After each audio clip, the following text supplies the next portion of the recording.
there's two themes that I want to touch on today. One is that there's, we get provided with maps, and really we need to, when we have a map, what are the linkages that we can establish between what we know happens in the field? Another thing another theme is that we're taught, the theme of this workshop is riparian zones. But really, the information that we're gathering to manage riparian zones is the same information that we need for completing watershed assessments. So there's this overlap, knowledge is the same, and we want to try to take advantage of that. Okay, so I'm going to pick a little bit on one of our other speakers today, Lauren. And I've got a quote. I'm not going to say which previous U.S. Vice President, but he kicked off this digital Earth concept, and it really highlights that we're really getting bombarded with digital information, spatial information, and the real challenge is to make sense of it. So, like what I did was I went and I got all this great data from Montana. I downloaded all this great digital data, and I made this map of Montana, and I presented it to Lauren. And then Lauren had a look at it, and he said, Rich, there's some problems with that map.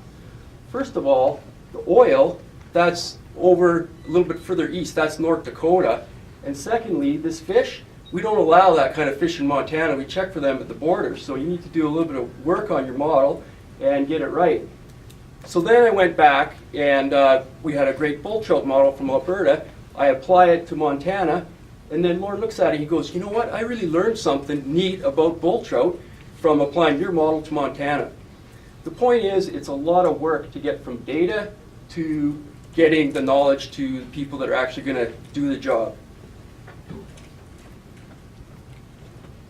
So what I'm going to cover today is I'm going to talk a little bit about our drainage network model, why it's relevant, a little bit about the field calibrated network that I developed, and then I'm going to move into specific examples of how I use this for a project that we're doing in southwestern Alberta. It's a pilot watershed assessment, cumulative watershed assessment procedure. And I'm going to talk about what are some of the applications.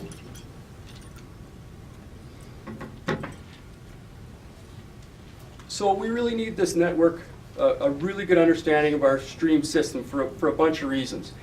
And we're talking about riparian here, but we know that the pressures on the land base are going to continue to intensify in Alberta. They have to. It's a growing province. This is what's going to happen.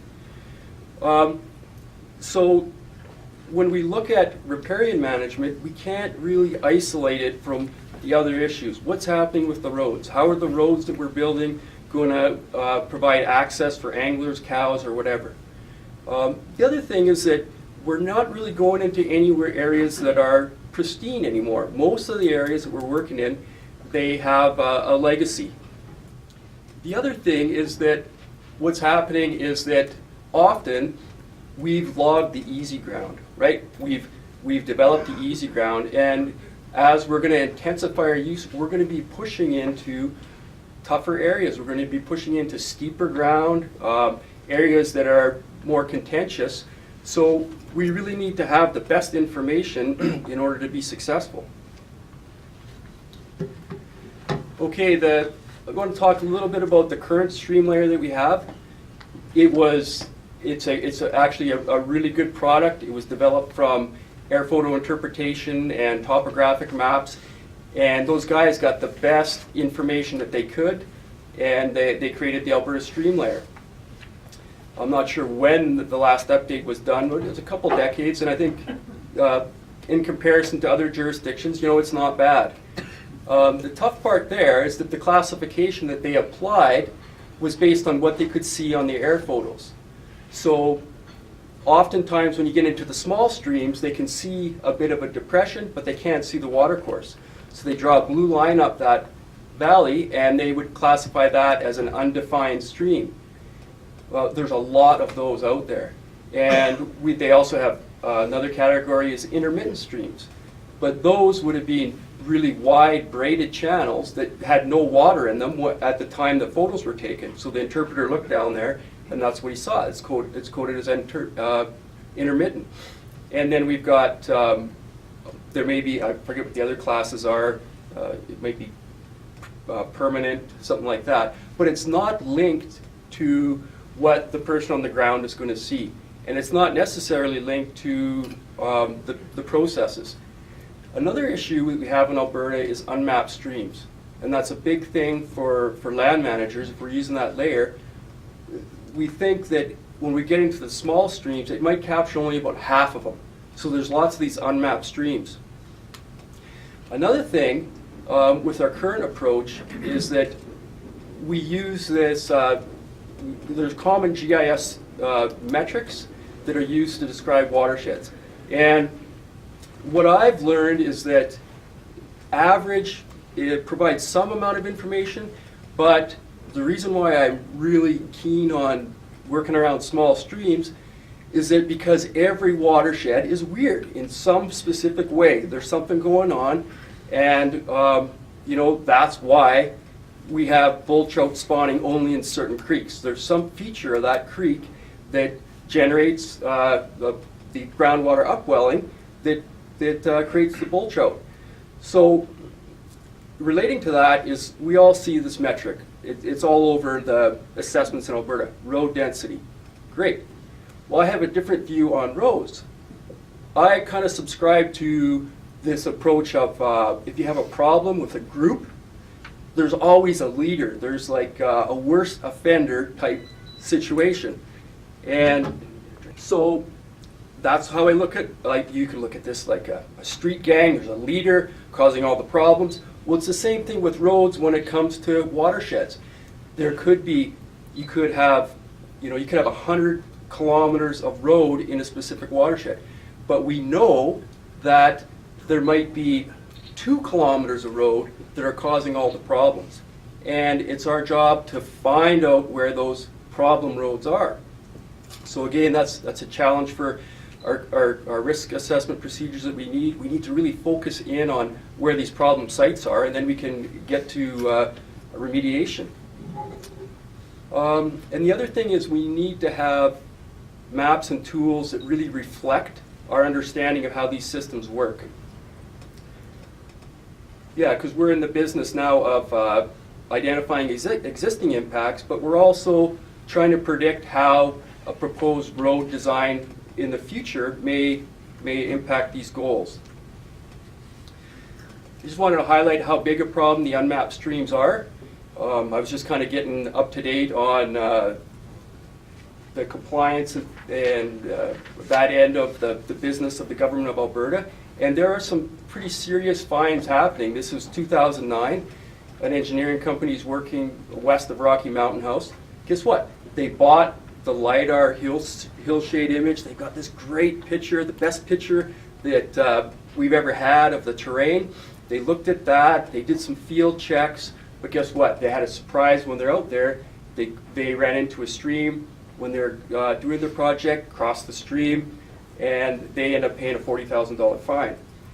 And we know that if you're in the oil and gas business, if you're in the forestry business, you're running into these unmapped streams on a daily basis. So we don't really have a system right now to, hey, I find one of these, hey, I want to tell, Jamie Bruja with the government of Alberta where I found this unmapped stream. There's not really a system to inform the larger community about the information that we're collecting. What I'm going to talk about now is the classification system that I used in the Hinton area, and we've used it in other places. Now, when it comes to classifications of anything, there are lumpers and there are splitters, right?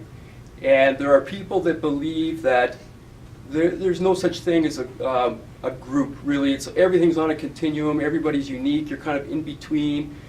But, I wish that I could go out to a creek, I could pull out a field key, I could flip through it. Like a fish, you could look for dark spots on its dorsal fin. Great. Well, streams are not that simple. So there's different approaches. the Roskin classification, his approach, guess what? I've got 96 different types of streams, okay? And I've got these keys and everything you can go through, but you know what, that is really hard to work with when you're trying to do some mapping and prediction. So what I'm going to talk about here is the system it's really been proven for over a century, and it's based on erosion processes. Let me see here.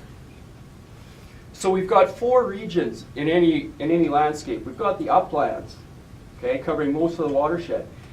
We look at the uplands. What's going on there? What are the erosion processes? We've got sheet erosion, but we know in Alberta it's very rare. It would only happen immediately after a fire.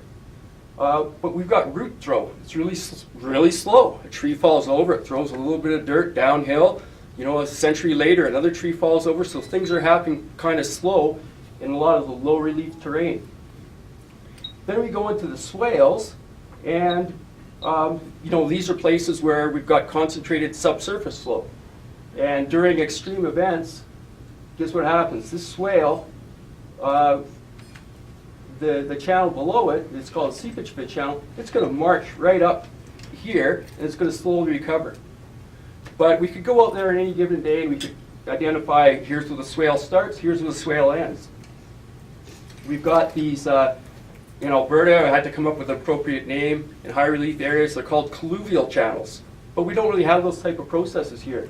We've got these seepage fed channels, and what's going on there is organic matter decomposition, suspended sediment transportation. We've got head cutting. These channels tend to just jump sideways, and then they scour out during extreme events. And then we get down to our fluvial channels, and this is where we have bank cutting, bed scour, and overbank flooding.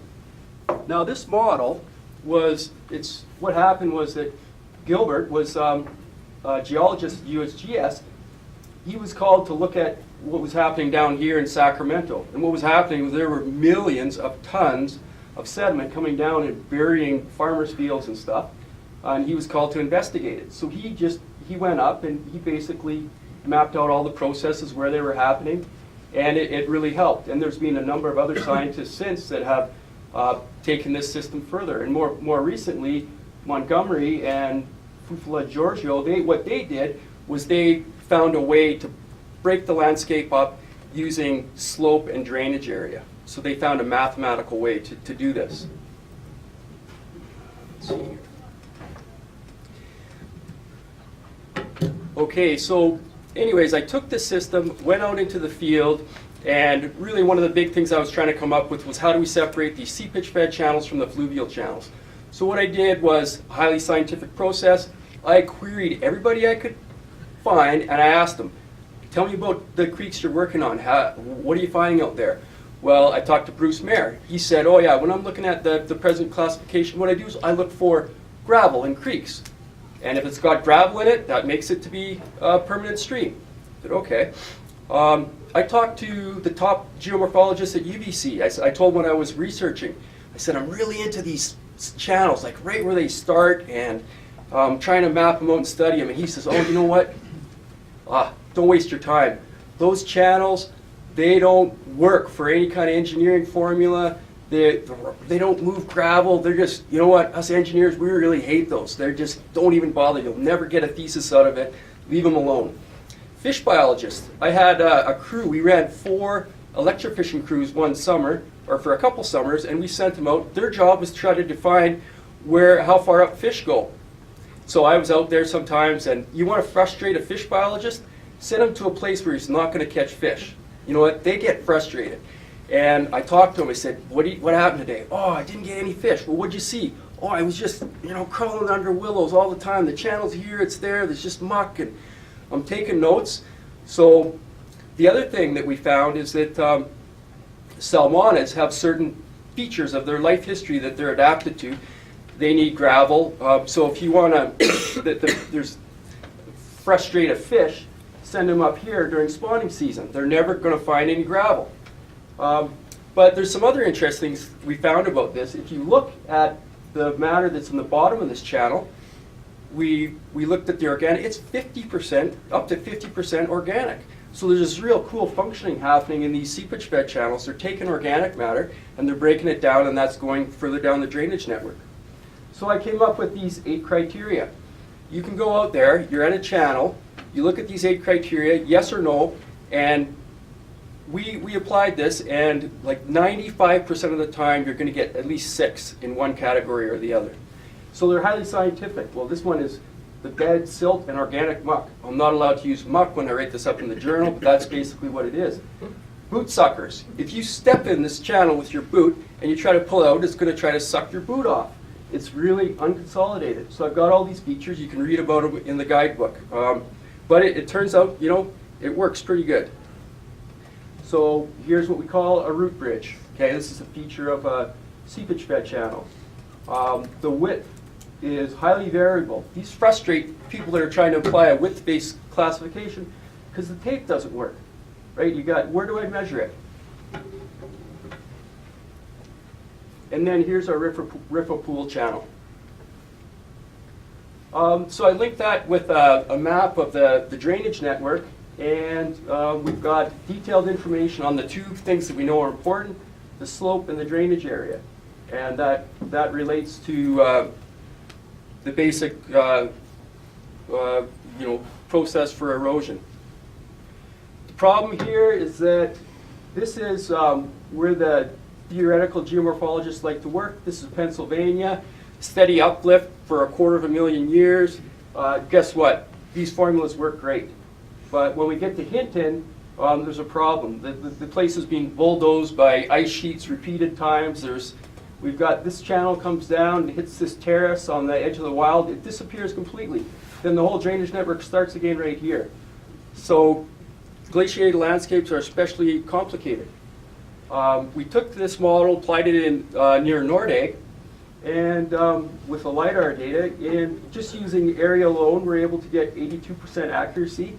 We include other factors, and we get 95% accuracy. That's for a small area, 60 square kilometers. We go to Hinton, and we've got a much bigger area.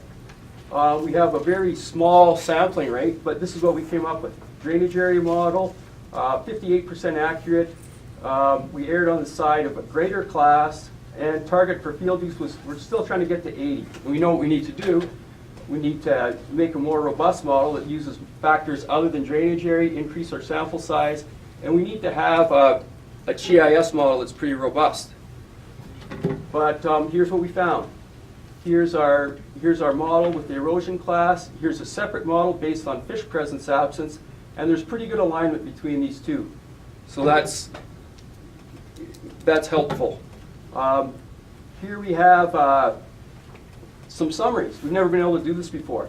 Apply the width-based classification to the Hinton area. We come up with a total of 853 square kilometers. That's roughly 9% of the FMA in riparian buffers. We never had that information before. We have it, and we can compare it. So what we've done here is we've taken advantage of the LiDAR product. We probably could have defined LiDAR for the group, but like nobody else in the world has this kind of information that we've done for Hinton for such a large area. We're working on a review of the drainage networks in China, Russia, Spain, and USA, and nobody can touch what we have. We have the best stuff out there. I'll flip through this quickly. So the point is that we want to apply this knowledge for making decisions on riparian areas. Guess what? The same information is what we need if we're going to do cumulative watershed effects assessment. I'm going to focus on what I've been working on the last few weeks is Todd Creek. So this is the Livingston Range. Todd Creek starts right on the Livingston Range, and then it just, drops steeply down, and we've got the forested area here that we're interested in doing some logging, and then we've got ranch lands in the lower part of the watershed. So this is the data we have to work with on Todd Creek. I'm going to focus a little bit on the roads. What I did was I took some liberties here. I took the drainage area model that we developed for Hinton. I plunked it down in the Oldman. That's the best thing I could do. But look at this. These red dots are West Slope cutthroat. Our Hinton model is actually not bad. We didn't, this one's pushing the limit here. These guys are, they're close, but there's some information that says this is useful. We've got 4 different types of roads. This is Highway 22, paved. We've got our regular gravel roads that are maintained, and then we have these access roads to the houses. And then we've got a couple of these, they're coded as truck trails. What I did was I took the road network, ran it through the U.S. Forest Service erosion model. I did one run for each type of class of roads. Here's the model that's linked into the stream network. Basically, you choose the road type, the design, the width, traffic level, and run it through. And then here's the results I got. This is sediment input into the drainage network. And what I used, it's hard to see here, but I used the full drainage network. I didn't truncate it down to where we think the actual channels are. And again, the worst offenders, we've got this road here and this road here. The truck trails are predicted to be responsible for 70 tons per year of a total of 74 for the watershed. But what we want to do is we want to focus this a little bit more. Let's look at runoff into channels. So then we focus, turns out they did a pretty good job of building this road. It doesn't really cross that many channels. This one here, though, there's still some issues here. So if we're going to do stream crossing or road inspections, now we know where to go to. The other pattern is that when we're getting into this part of the watershed, guess what? Our roads are steep. Steep roads are prone to erosion. We're going to need to stay on our toes there. So we've got this model. Okay, what are people going to do with it? They've got a number of options. First of all, we need to acknowledge that, you know what, we can't separate roads and riparian. We need to consider that. Yeah, this is a U.S. Forest Service model. We need to go and do some validation. There's lots of people down in the U.S. who are trying to validate it. We need to do that here. Yeah, and maybe I got the input parameters wrong. The other thing we know is that the level of road use we have in Alberta's energy roads is nothing like anyone in the U.S. Forest Service has seen. We get thousands of trips per day on these roads. These models aren't calibrated for that kind of use, so we're going to need to do that. Okay, so there's a standard way of measuring floodplains in the field. This is what cows and fish do. This is basically Roskin does this. You go out, you determine your bank. I guess that's not going to help you guys if I shine it there. Hey, you find the bank full width. You basically double that depth. This is the 50-year. Where we predict the 50-year event. Lauren may talk about this in his presentation, but Plum Creek, I've read their stuff. They've got this concept of channel migration zones. They want to know where in the landscape, where they're looking at riparian zones, where the channel's going to bounce around a little bit. This can be helpful to answer that question as well. So, we've done this lots. This is from Hinton. This spot, we've got a small creek, 0.6 bank full. We double that, 1.6, the floodplain would be somewhere up here. But the important thing is for the drainage, if we're looking at this, we need to scale it to the size of the creek. So here's a little bigger creek, we're quite a bit up. And then here's a spot where Jason doesn't want to be standing in the next flood, because we predict the 50-year event could be up to here. So scaling is important. And then what I was able to do, thanks to Noreen, she's here today, she's with Cows and Fish, she provided me some information on their field surveys for 2 sites in Todd Creek where they measured this. So we go out there, and I compared it to the wet areas mapping index. So wet areas mapping, this section is all within the 1, this section is pretty much within the 1 as well. Our floodplains, we've got the 1, 2, 3, 4, 5 floodplains. This one's within the 1. This one, the one's a little bit narrow, but we have tools now that we can recalculate our floodplains. We could change. Again, I took some liberties there. I took the channel depth model from Hinton and I used it in southern Alberta. So we can regenerate these polygons if we need to. Okay, so Todd Creek. when we display this information and we combine it with the long profile, it highlights something that's, so here's 0, 5, 10, 15, 30. Same thing, here's 0, 5, 10, 15. So this graph has information on the profile of the stream. Also, this line is this basically represents the scaled floodplain. So we can see we start off, we kind of got narrow floodplains here, and then they get really wide through here. It gets really narrow through here again, and then kind of wide. But this is quite important for when we're looking at watershed processes. We know that there's this alluvial fans in this watershed that the channel, it kind of goes, it has a tendency to wander around. These sites can be a problem. Here's an alluvial fan of a very small stream in Invermere where there was a problem. This guy owns a campground downstream from here. He's not happy. He's got tens of thousands of cubic meters rolling into the campground. Again, this is a sensitive site, and we have these sensitive sites in Alberta. We have to know where they are. This is the engineer working on the solution for this problem. It's could be close to $500,000 to fix. So we need to know where these sensitive areas are. We've got a fish model we can apply. This is from Montana. We've got information for West Slope cutthroat trout. This is where that model highlights the spawning and rearing habitat to be. And then we can put it all together. We know that this is just basic air photo interpretation. We've got feedlots along the channel. We've got some eroding banks down here, some impacted riparian zones here. We need to have all that information if we're going to develop a monitoring program. If we're looking for the effects of forestry and we're collecting water samples down here, we're not going to get the right information. This is just an image of I guess the background model that I use to provide you with this information. And it really mirrors the natural channel network. Other applications of this information.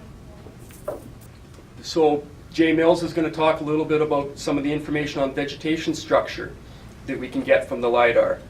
Then we can look at large woody debris recruitment and water temperatures if we want to go that way.